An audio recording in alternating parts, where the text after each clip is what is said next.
విశాఖపట్నం ఉత్తరాంధ్ర ఉపాధ్యాయ శాసన మండలి ఓట్ల లెక్కింపు కొనసాగుతున్నది. ఇప్పటికే అధికారులు తొలి రౌండ్ ప్రక్రియను పూర్తి చేశారు. ఈ స్థానానికి మొత్తం 19,813 ఓట్లు పోలయ్యాయి. ఇందులో PRTU అభ్యర్థిగాదే శ్రీనివాసులు నాయుడుకి 7,150 ఓట్లు పోలయ్యాయి. ఇక ఆయన సమీప ప్రత్యర్థి ఏపీటీఎఫ్ కూటమి మద్దతు ఇచ్చిన పాకలపాటి రఘువర్మకు 6,790 ఓట్లు వచ్చాయి.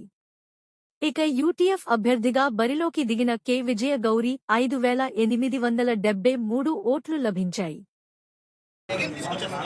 సార్ అందరికి విజ్ఞప్తి, క్యాండిడేట్ తీసుకురావచ్చు సార్, అవి అక్కడ డిపాజిట్ చేసేయండి సార్.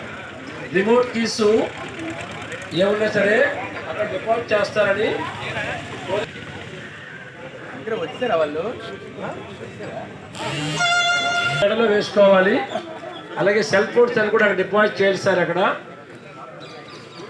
అలాగే రిమోట్ కీస్ వాచెస్ కూడా డిజిటల్ ఉన్నాయి సార్. మీరు సెల్ ఫోన్ ఉంటే వెళ్ళేది సార్. Cell phone